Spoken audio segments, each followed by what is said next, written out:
Hey folks, this is Riker, bringing you a Diablo 3 Reaper of Souls guide to a powerful, leaderboard-topping Demon Hunter build using the Unhallowed Essence set. Now this build is based on both practical observations as well as theoretical calculations made by Wudijo, who is one of the world's top Demon Hunter players. If you haven't heard of Wudijo, he's the man who basically single-handedly shifted the 2.12 Demon Hunter meta, the overarching strategy that the community used, from a cold Cluster Arrow Marauder build to a physical Cluster Arrow Marauder build. Through rigorous calculations, he found that when pushing higher greater rifts, physical actually outperforms cold. Not by a huge degree, but enough for that to be substantial to top players. Now, Wudijo has run some new calculations on the new Unhallowed Essence set, and he's even made public his master spreadsheet that he uses to run all his math. So if you want to take a look at that behemoth and try to plug numbers in yourself, you can find a link to that in the description below. But what I'll present to you is the skinny on his observations and a build that you can put into effect immediately to start pushing greater rifts in the 50s. Now, the first thing that Wudijo found, and this should come as no surprise to anyone who's tried out the new set, is that Unhallowed Essence is strictly superior to Marauders, at least in terms of overall damage output, and consequently pushing the highest greater rifts. The revised Natalia set actually lands somewhere in the middle. Wudijo has not done extensive testing with Natalia's, but he believes it's at least on par with Marauders, and could potentially compete with Unhallowed Essence, but further testing is required.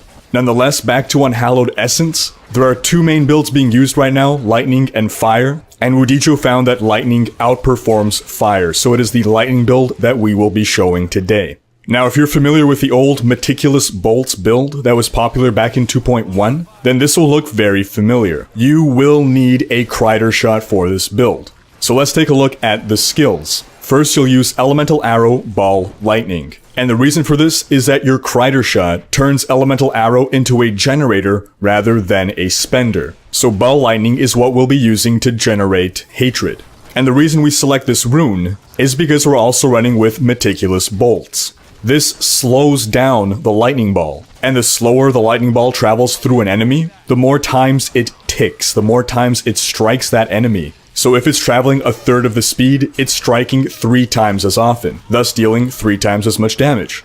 Now next, we're using Multi-Shot, and we're using the Lightning rune Fire at Will. This is because the Unhallowed Essence set revolves around buffing your generators, of which Elemental Arrow is now one of them, and Multi-Shot. Every point of discipline you have will buff that by 15%. So for that reason, we want to maximize the amount of discipline we have. So we're taking Preparation Invigoration. That increases your max discipline by 15, which translates into 225% additional damage. Next skill, you're going to want Vault Tumble. Now, in the past, people would go with Smokescreen, but there's a number of problems with Smokescreen now. The first being that you can no longer perma Smokescreen.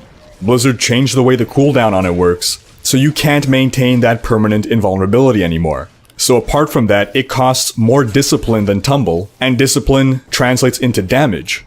And the amount of maneuverability that Vault gives you in the hands of a skilled player far outweighs the benefit of a tiny period of invulnerability. Now the next skill will depend on whether you're playing Season or non-Season. If you are playing non-Season and do not have access to the Ice Blink legendary gem, you will need Sentry Polar Station. That's what will be proccing your Cull the Weak and Bane of the Trapped. If, however, you do have an Ice Blink, you will instead take Caltrops Bait the Trap, and you're going to use this to grant yourself 10% increased critical hit chance. And lastly, you'll be taking Marked for Death Contagion. Yes, it's costing you discipline, but the fact that it spreads to other enemies means you won't have to be casting it all that often. Lastly, for your passives, you will want Cull the Weak, Steady Aim, Single Out, Awareness, and if you have a Hellfire Amulet, you'll also take Ambush. Now as for gear, you're going to want to have the full 6 pieces of Unhallowed Essence. And this is so that you don't have to use a Ring of Royal Grandeur, and could instead use Focus and Restraint, the Bastion of Will set, those 2 rings that have been proven to be far superior than any other ring setup. Between spamming Multi-Shot and Elemental Arrow, you should always have up the 2 50% damage buffs. Now of course, as we said, you need a Crider Shot and Meticulous Bolts. A Witching Hour will be the belt that maximizes your damage.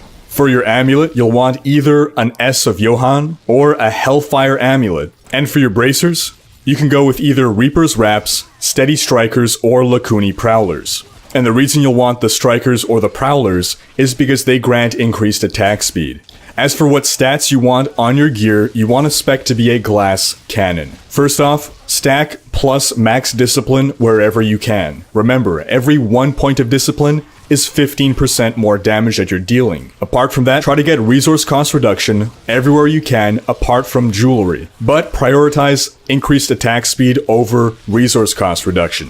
Unlike certain past Demon Hunter builds, faster attack speed does benefit this build, just not as much as critical hit chance and critical hit damage. Be sure to get area damage on your shoulders, multi-shot damage on your quiver, elite and area damage wherever you can, and for your amulet, you'll want lightning damage, critical hit damage, critical hit chance, and a socket.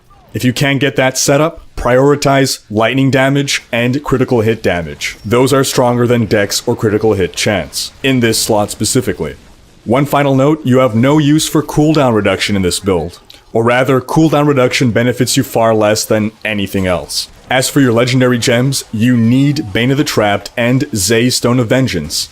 Zay's makes you deal more damage the further away you are from your enemies, and this combines well with the 4-piece set bonus that further encourages you to stay the hell away from enemies. You know, in case getting killed wasn't incentive enough. For your last gem, if you're playing solo, get the Ice Blink if you're playing seasonal, or if you're playing non-seasonal and don't have access to Ice Blink, get Taeguk. Or if you're playing in groups, or going for Torment 6 speedruns, go with Bane of the Powerful. As for Paragon points, standard advice applies. Get your total move speed up to 25%, then dump everything else into dexterity. For offense, crit damage, crit chance, and attack speed. For defense, all resist, life, and armor. And for utility, resource cost reduction, area damage, and then life on hit. That wraps up this guide. Thanks for watching. If you want to see some top-level Demon Hunter play, be sure to check out Wudijo's Twitch stream. You can find a link to that in the description below. Check out these other videos, and if you enjoyed this one, share with friends, leave a comment, hit like, and subscribe to join Riker's Raiders.